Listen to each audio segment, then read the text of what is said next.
The Life Talk Show is about testimonies where you can listen to be inspired, encouraged, uplifted, and entertained. It's the life.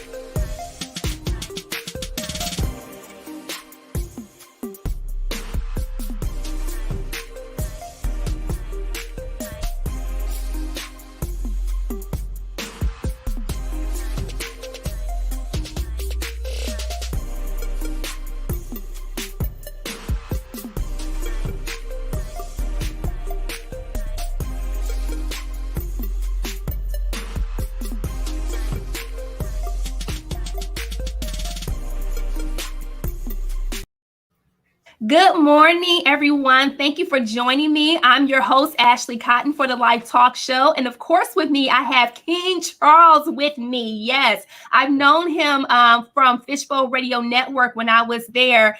And I was hosting my show, and he will host his show. And I would always see him in passing, coming in and out. And so I'm so excited for him to come on this show. And for those who are new to the Life Talk Show, you know that this show is strictly about testimonies. Every now and again, we'll speak on different various topics, but it's always a testimony attached to it based on Revelation 12:11. We overcame him by the blood of the Lamb and by the word of our testimony. And so before I introduce you all to King Charles, I keep saying King James. I don't know why.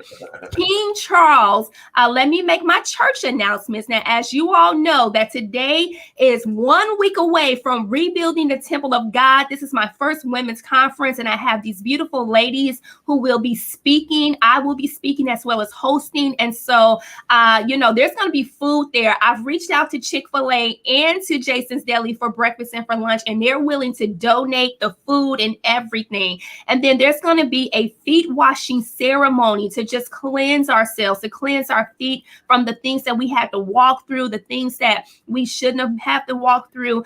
But this is definitely going to be a time to calling his daughters back to him, aligning the heart and mind for God's will and purpose. And so you do not want to miss that. And so without further ado, here we go. King Charles has lived life. Whether you consider his past rosy or horrid, he lived it the way he understood it. From foster care, gangs, drug addiction, and incarceration, he has been through literal hell. King Charles became caught up in a system that failed him. His home structure failed him, the streets failed him, plus an addiction that coursed him and yet failed him again. His past was intended to destroy him, but instead he has risen from the ashes and lives with passions for his newfound life. In less than 4 years' time, he has received an AA in business management, a certification as a relationship coach, speaks on gang prevention and drug rehabilitation, hosts a weekly internet radio show, and has a Facebook following of 12,000 and counting. Wow, his message is to inspire in all areas of life, from marriage, dating, grief, gangs, drugs, molestation, broken homes, all topics where hope can be fostered into seemingly hopelessness situations, to give inspiration to others that they too can live their own life again. King Charles has a God-given talent, which is his voice. Through untrained yet perfected, King Charles is a radio personality who uses not only his voice, but his passion through the airwaves and through the heartbeats of people, making changes within individuals, families, and communities. King Charles is a strong advocate to encourage others to finding integrity and self-worth, and has power in delivering a strong message of hope. Let's welcome King Charles to the Life Talk Show. Okay. Wow. So the reason why I read the bios first is because it lists pretty much all your accolades, your achievements, your accomplishments.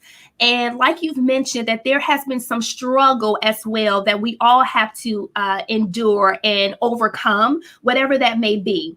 And so if you don't mind, take us to the very beginning of you, the very essence of you, those who don't know, and we're on the outside looking in into your life and what it has been like, and, as far as your journey with Jesus.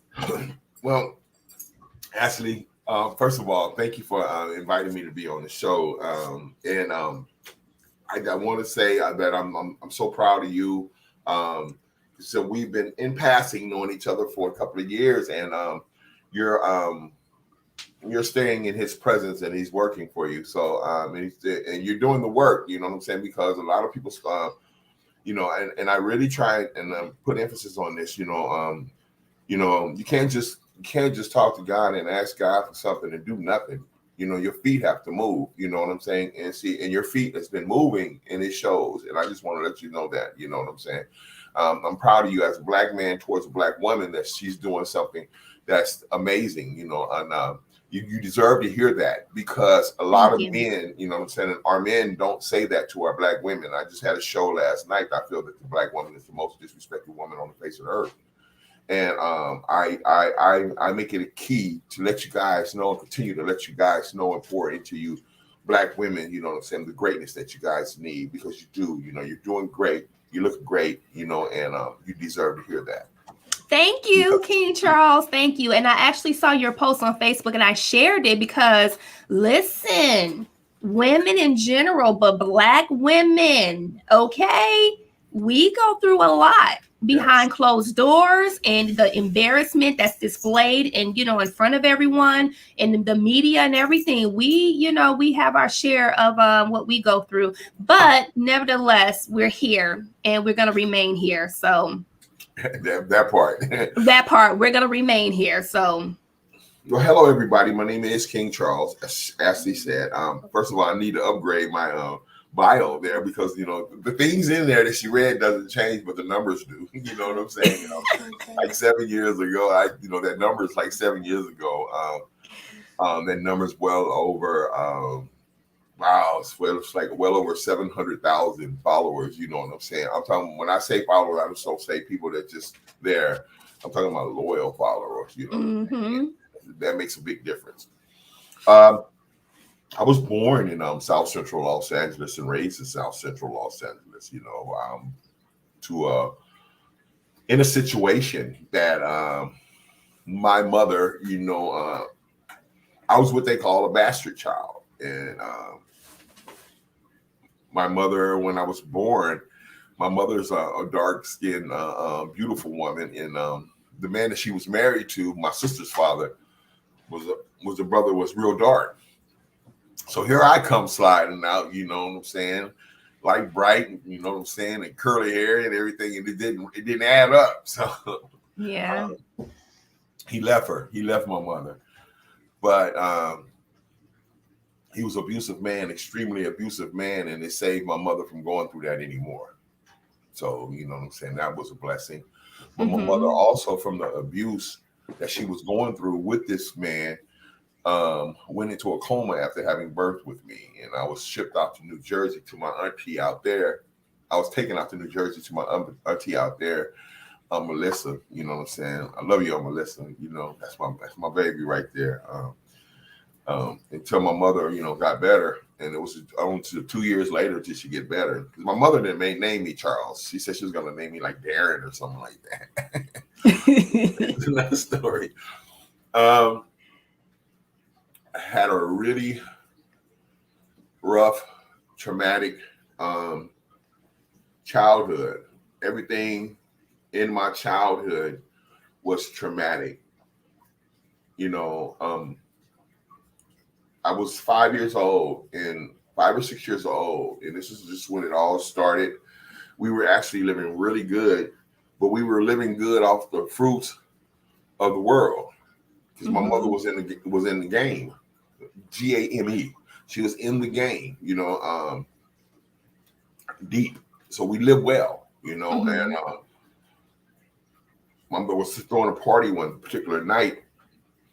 And it was common for me and my sister to sit around and eat jumbo shrimp and all that stuff like that, which is not common to the Black folks in South Central Los Angeles in the 60s. It's just not common. A lot of people were struggling at that time. It's just the people at that time. But the lady snatched the tray out of my hand, you know what I'm saying? And I snatched it back. And I probably was, as a child, I was probably wrong, but the lady popped me or slapped me or something like that. And immediately my sister told her, said, "You can slap my mama, baby." And she went and told my mother. Well, Short story, long story short, my mother came back and shot her in the chest. Yeah. Oh. So at this particular point, from being born to being 6 years old, you know what I'm saying, and finally being around my mother. My mother was my hero, you know, and not for that action, because she was just my hero. She spoiled me, and she never she was just my hero. That's all I know.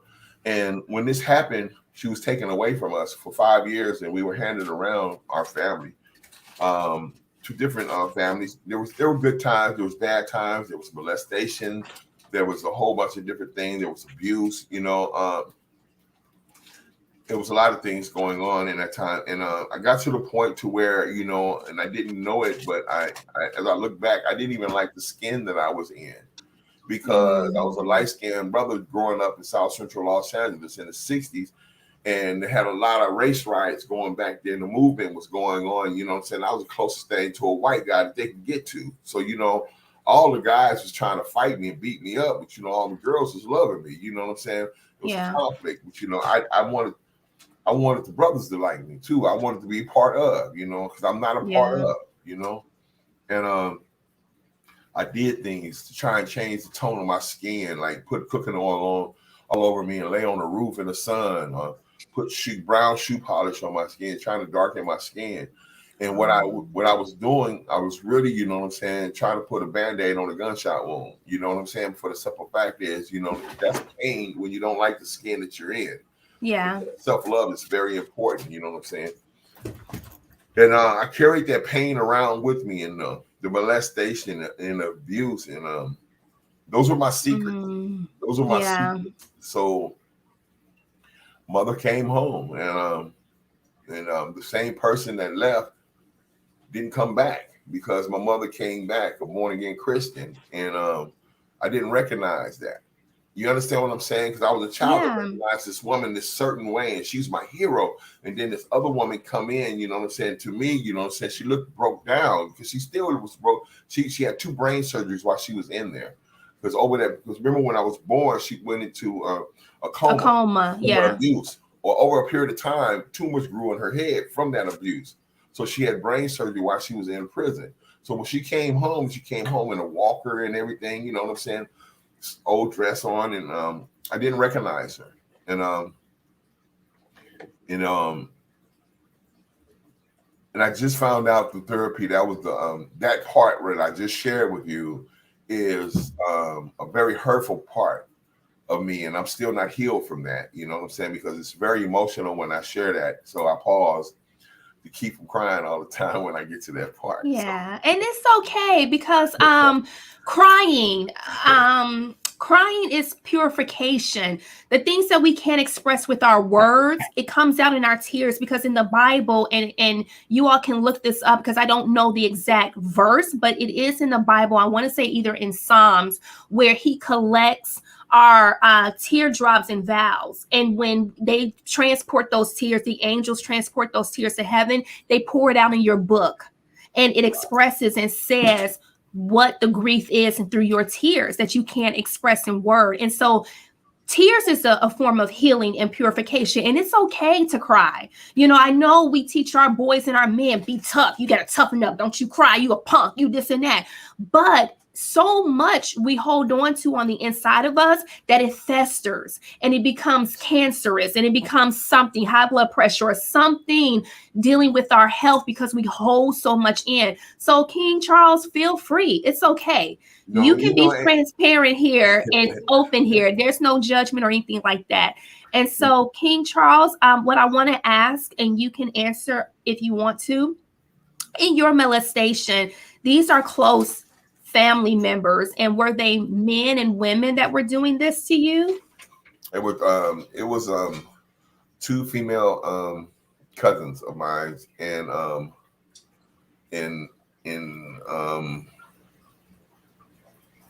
yes, it was 2 female cousins. I don't want to go into details or anything like that. No, you don't have to. But you know, I didn't know. When we grow up and we become adults and we do things differently in our lives, a lot is revealed to us that we didn't know about our past and different things that happened in our life that has transformed us into who the people we are today. So therefore, it's clear now what that has done for me. But I must say this, and I have to say this because it's very important, not only to me, to them, and whomever is listening to this. I forgave them years ago. You know what I'm saying? And right now, I love on them and I hug on them and I, you know, they my fam. You know what I'm saying? That's done. I don't went through the pain of that or whatever the case may be. I'm good. I'm still here. So I'm good. I'm good. We can talk about it, maybe help somebody else about it or whatever the case may be, but I'm good. You know what I'm saying? I still love them. They're still my family. Their blood that run through their veins is the same blood that run through my veins. You know, I love them, you know, but it's happened. I have to put it out in the light so it has lost its power. So now, you know, it might help somebody else. But I must say this, Black men, you must share your pain, especially of molestation, because I have done a show on that to where I did a men's panel with 8 men on my panel. And about time we got to talking about molestation, 6 of the men said and admitted that they were molested for the first time in their life on my show. So therefore, it's a lot of Black men walking around with that on their shoulders and with that in their own, weighing heavy down on them. Get that off of you, man. Get that off of you. So, King Charles, how do we create a safe space for our men to be able to be transparent to us or transparent to whomever to say, listen, this is my pain and this is what I'm going through, instead of it being used against them and throwing it in their face as an attack? That great question. You've become a great interviewer. I have to say that first. But I have to answer that truthfully. And that lies on you, the Black woman. That lies on you. That responsibility truly lies on you. And it's I have to say, strange to say, and everybody's not going to get it. But you, Black woman, must create a space for me to feel safe. You must create a space to me, you know what I'm saying? You must listen sometimes. Stop talking all the time. Allow me to trust you. Because if you run your mouth all the time, then if I tell you something, one of my secrets, I believe you'll run your mouth to somebody else. So if you're a quick listener and you know, and not too much to talk, you know what I'm saying, then you might create a space, you know what I'm saying? You love on us a special way. And the only way that you can love on us a special way is to find out who you're dealing with. Because every man has a different history and a different fiber. So you have to find out what that fiber is and create that safe space and let them know it's okay.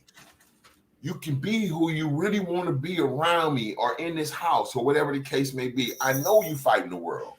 I know what's against you. But right here, right now, in my presence, you can be vulnerable to me. You know what I'm saying? And when a woman creates that for a man, then he can share those type of things, his innermost secrets. But once, if you ever tell anybody any of his secrets, he'll shut down and never share anything, not only with you, with anybody else in his life. And he'll die with those secrets. That's just the truth. Yeah, and that's wisdom, and that is the truth. Because if you all are becoming one, you have to be able to communicate. Even with the woman, she has to feel vulnerable and comfortable with sharing her heart and the things that have, you know, damaged her from her past in a safe space. So it's like both of you are coming together to share with one another and to say, you know what, I got your back, you got my back, and let's build something great together. Let's end the generational curses with us and begin anew of blessings for the both of us. And the unity. And that's so true. The space has to be created not only with the woman, but that's what we were talking about. But men need to create a space for her too, because we have to understand it. And I don't want to stray this off the topic or whatever, you know. Don't take this as far as, you know what I'm saying. I'm just talking about Black folks here, but I am, you know, and it's nothing behind that, no evil or anything behind that. But I think that we're people right now that need the most help and the most words of wisdom or whatever the case may be that I need to offer. I need to heal home first before I start healing anything else. And home is my tribe. So I think that when Black women has been standing in the gap for the black man for a very long time, because society has taken him out of the equation, you know, and she's been standing in the gap. So it's made a product of a stronger person as a black woman. And a lot of black men don't understand that. She is not the black woman of 20 to 30 years ago or 40 to 50 years ago. She's the black woman of today. And she is a strong, powerful being. So therefore, you have to, you know what I'm saying, humble yourself to that. If you don't humble yourself to the fact that just this woman that you're talking to, oh, they got an attitude. No, they don't got an attitude. They got a voice. You know, if you want somebody to just, you know, you want to run over. No, you can't run over her. She ain't gonna allow you to run over her. And then now, you know, now you think, you know, saying, mad black woman, this and that and the other, you know, saying, no, that's something that they gave you to put in your mouth so you can say that's an excuse. You know what I'm saying? Because one thing is, I found out in psychology class, you know, humans take the easy way out, and that's a easy way out for a black man to just give her a title and give up on her because you don't have no communication skills. And that's why both entities, both parties, men and women, coming together and to bridge the gap and to heal, because everything that you said is true, King Charles. And we just need to start from somewhere. That's why God placed it on my heart to do this women's conference, calling his daughters back to him. Because once we begin the healing process for ourselves, then we'll be able to help our men to come back to the Father, come back to the original state of who we are and who he's called us to be. Male and female, he created them in his image. And so we're equal parts. And so with this women's conference, and we'll get back to your testimony, King Charles. I know we're kind of like, you know, going all over the place with it, but it's so important for the heart of the matter, coming back to the Father in right standing, coming back into the order of things the way he intended it to be, the original state. So, King Charles, going back to when your mother came back, because that's where you got a little choked up, that you did not know her any more than, you know, the way that you remember her to be. So she comes back as a new believer, a new Christian in the Lord. And so what happens next? Like, did she try to pour into you? Did she try to tell you about him? And is that when the streets and the gangs and everything came? Well, I immediately, and yes, she did, you know, but I was rebellious. By me not identifying who she was, and I did not receive her, and I was rebellious. You have to understand, I never had a man in my life. You know, I never had a father in my life. I never knew my father. I don't even know who he is. So I took to the streets, you know. Don't get me wrong. I was going back and forth to school, came home, but you know what I'm saying? Other than that, you know what I'm saying? I was outside in the hood, you know, and it engulfed me, you know, and the gangs, I got involved in the gangs and I embraced it. And I embraced the lifestyle. And you know, and weed was introduced to me, and it changed the way I felt. And see, and that was the key right there. I finally found something to change the way I felt, because I didn't like the way I felt. You know what I'm saying? I was still harboring all this pain. You know, I didn't like the skin I was in. I didn't like the situation I was in. You know, I didn't know who this woman was that came back to actually say she was my mom. You know, and I don't know. I still remember the molestation. I still remember the abuse. And I smoked the weed, you know what I'm saying? And I could be somebody different.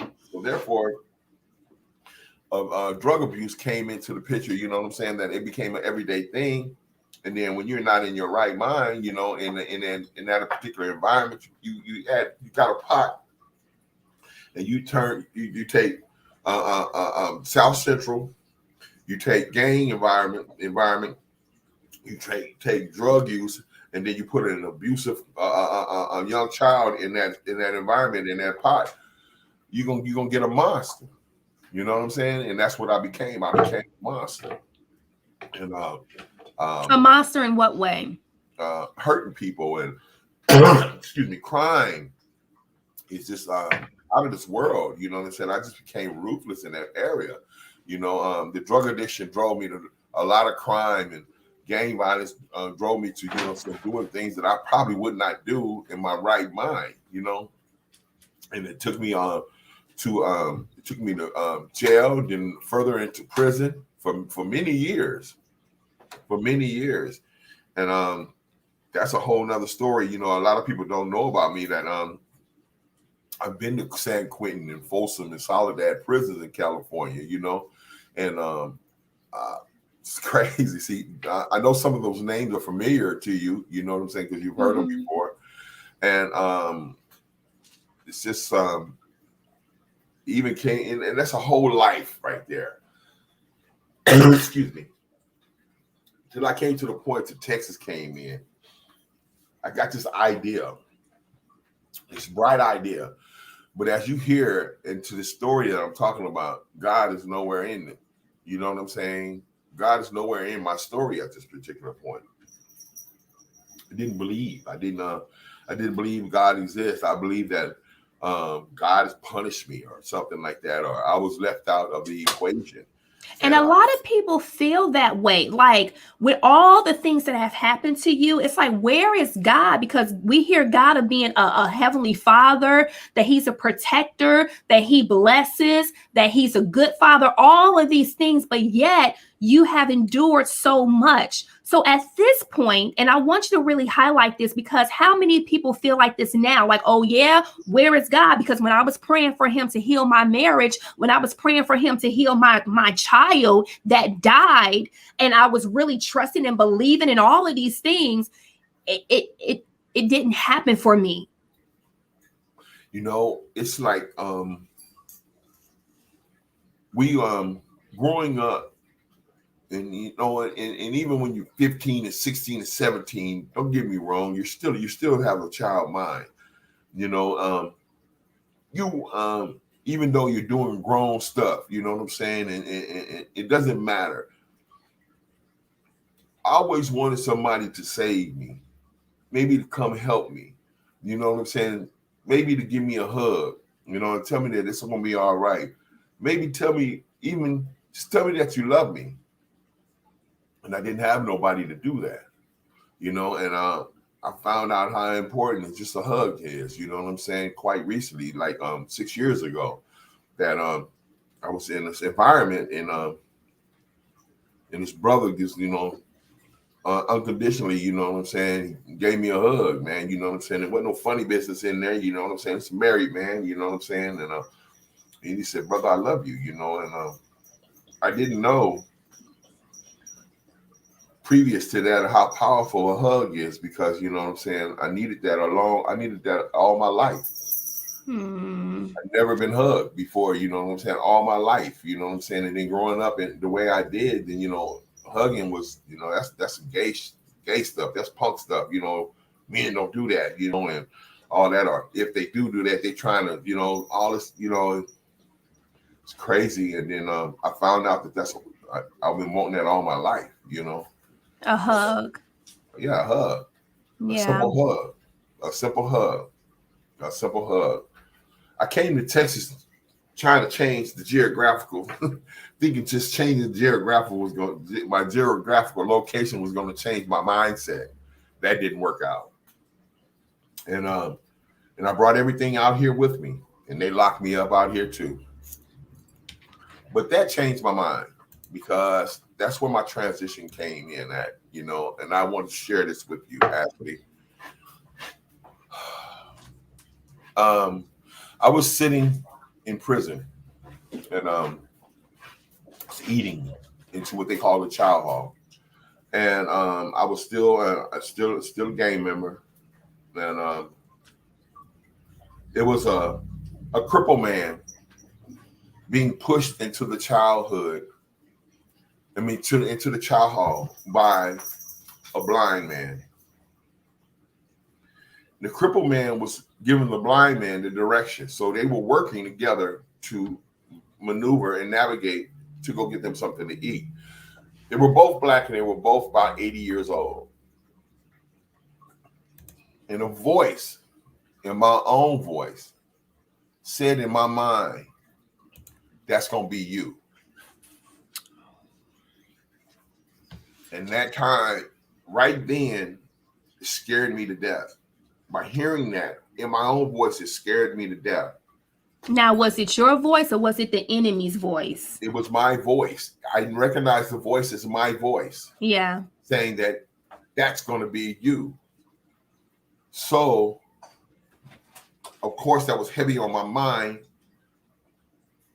And at that time, I denounced my gang membership. After I did that, I said I got to do something different because I don't want that to be me. Yeah. I don't want that to be me. I don't want to do this no more. I spent so much time in here. You know what I'm saying? At this particular time, I had spent like 16, 17 years back and forth in prison. I don't want to do this no more. I don't want to. The drugs that took me to Skid Row in Los Angeles, it took me way down to the bottom. You know. Yeah. I slept on the street. You know. This is crazy, and I needed that message, and I changed everything right there. I denounced my gang membership. I separated myself from certain people on this particular prison yard, and I went and got a college education. I got with my spirituality, you know what I'm saying? I got with some brothers that, you know what I'm saying, that was in the church and everything like that, and humbly asked them some questions, you know? I didn't want them to take me to church. I don't need to go to church. I need to talk to you, brother. You know what I'm saying? I need to find out where you at. You tell me. You know what I'm saying? How do you walk around in such turmoil in this congested environment in prison? But you're at peace. You know, when I see you, I see peace. So I want that peace. Tell me, how can I get that peace? So, and that's asking the hard questions. That's humbling yourself and putting your pride and ego to the side to ask the question. And that's very important. So I read thousands of books on business, real estate, everything I could get my hands on, any class in there that I could take, I took. And I was just driven to change my life. And when I was released from there, I wasn't the same. Mm-hmm. I wasn't the same. I didn't parole to nobody. I paroled to myself. Went to a halfway house. When I first got a chance to go out, I went got me a job and got me some therapy and all this stuff like that, and just began to continue to work on myself. You know, and the 90 days that I stayed in that halfway house. I found a job. I saved every penny. I didn't go buy no clothes or anything like that, underwear or anything. I got stuff from the Goodwill and used other people's clothes and different things because I needed to save money. And 7 years ago, I moved into my first place, which I couldn't rent an apartment because I had a criminal record so extensive. You know what I'm saying? Here in Texas, they won't rent you an apartment. So I rented a duplex. And I rented this duplex and I moved in there with a trash bag of somebody else's clothes. And this was 7 years ago. And that's 7 years ago is when I completely released and, to the best of my ability, turned my life and my will over to God. You know what I'm saying? And let him guide me in the direction that I need to go. You know what I'm saying? It's like I didn't want my way. I crashed and burned every time. My way, I crashed and burned. My thoughts, I crashed and burned. So I had to release that. I had to get out of the way and allow him in to work me, direct me in the right direction. Where do I need to go? I ask questions like that. What do you need me to do? Where do I need to go? And then when I'm confused and what do I need to say? And then sometimes it's just good to just be silent, you know, and you'll get those answers. And that's my experience. And from 7 years to now, you know, I just thought I was just going to be a good forklift driver. You know, I was going to get a warehouse job and be a forklift driver. You know, so seriously, that was my ambition. Yeah. But it wasn't God's plan. That's right. It was not God's plan. Did I go get a job driving Yes. And then they took me off the forklift in this warehouse and they made me an inventory specialist. From an inventory specialist, you know what I'm saying, they brought me out to doing something different. And today now I work in the medical field. You know, I never went to school for it. You know what I'm saying? I work in renal care and I have 2 clinics. Never went to school for it. You know, I have my own business. You know, everything that I have is mine. It's in my name. And this is all from being obedient and getting out my own way. Everything that I was taught, everything that I picked up from the streets, all my belief system had to change. It had to change. It had to change. And the biggest thing that ever worked in my life was allowing God in and building a relationship with him, because he was always there because he kept me. Yes. Now, today, I'm gonna say this, and I'm gonna hand it back over to you. I need to say this. He's kept me through all of that. He's kept me through prison life, growing up in South Central Los Angeles. I've been shot, stabbed, gang wars. You know what I'm saying? I've been slept on the street, you know, in cardboard boxes, on drugs. You know, all of this stuff, and he's kept me through it all. And today, I can say I'm April 22nd. I had a triple bypass heart surgery, you know, and I never had a heart attack. I just walked in the emergency room because my chest was hurting me, and I walked out, had that surgery, and now he's kept me again and even further. So I'm just being receptive. I'm in a state right now with everything that's happening in my life, relationship, broadcast, job, everything, to where I'm receptive, because I'm waiting on what's next. What's the message next? Because I'm here for a reason. He's keeping me around for a reason, you know, and I'm touching a lot of people, and I'm in a lot of people's ears right now, Ashley. And I want to be better at it. You know, I want to be the best student that I could be for God. You know, I really do. Absolutely. Wow.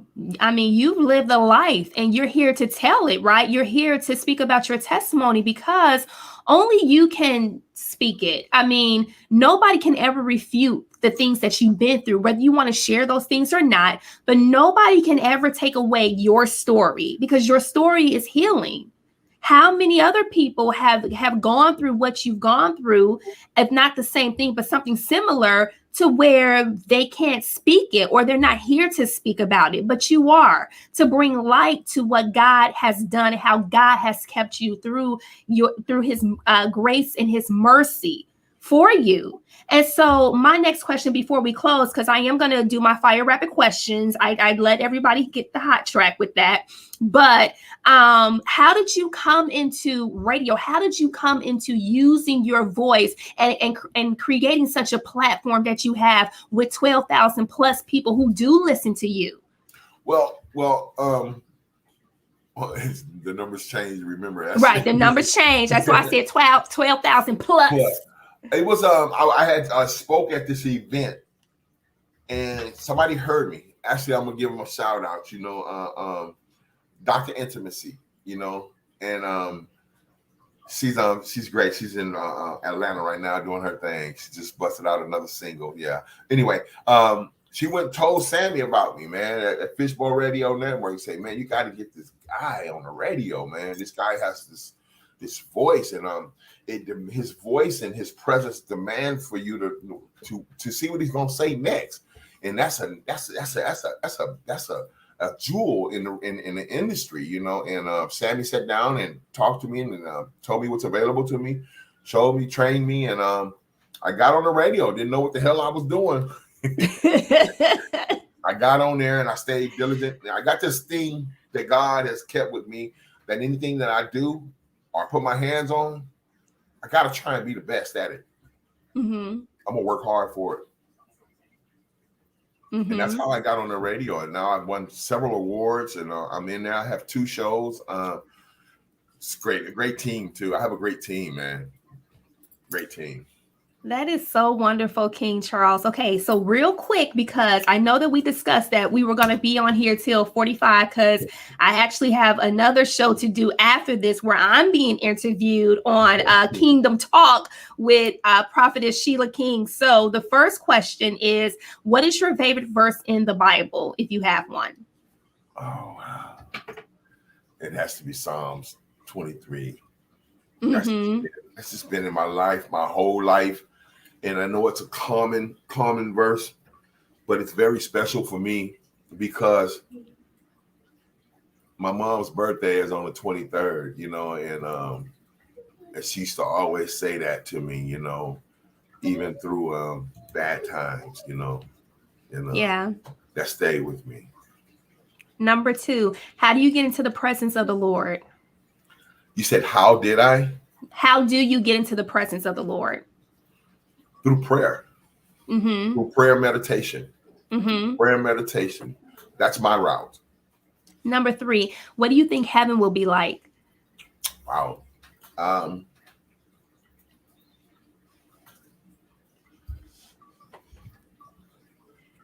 I think I'm at the footstool of heaven now. I think I'm at the entry now because I've never felt as good as I feel now. Mm-hmm. So that's just for Charles, because I've been through so much, and that's not present in my life now. I'm not afraid anymore. I don't have to look over my shoulder anymore. If I have a knock at my door, I can literally just go answer it without even looking out. You know what I'm saying? Because there's nothing going on. Yeah. And it's peace for me.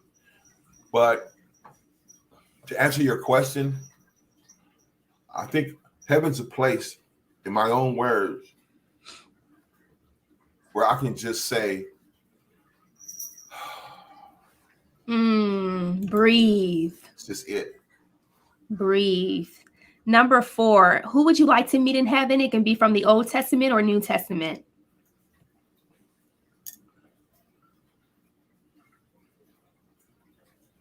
Wow, that's a powerful question. Inspired by the Holy Spirit. So all glory to him because he's the one that gave me the question. I would want to meet Christ. Yeah. I would want to meet Christ. I want to would love to sit down and have a cup of coffee with him. Yeah, for sure. And question number 5, given the opportunity where you're in a quiet, intimate setting and God manifests himself to you face to face, what would that conversation be like? I'd probably be scared to death, but I would say I would just bow down in complete submission and just tell him thank you for all that you've been, everything that you sent me through, everything that you sent me through, and everything that you've done for me. I understand it now. I had to go through what I went through, and I'm just glad that you kept me through it all. And I'm here. I'm here for you. Serve you.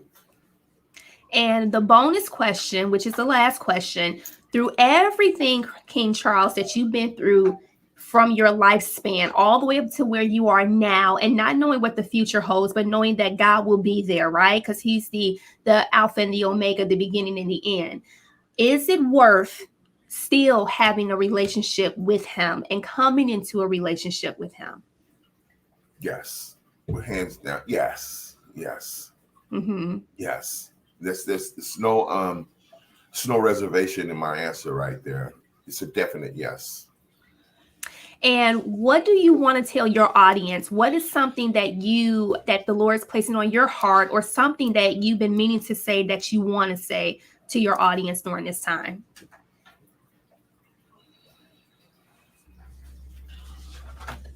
There is no competition. There's a time when we need to stop. And this is the time, and love on each other. We've already hated on ourselves because that's all we know is hate. So it's just time to love on each other. And change the narrative, man. Change the narrative. Let's love on each other. King Charles, have you wrote a book? Yes. You have? What's the title of your book? My bio now.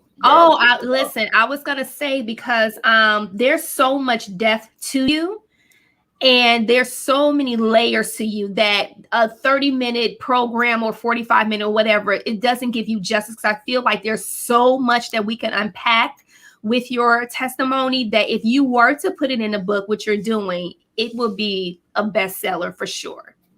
Thank you, Ashley. I'm working on it.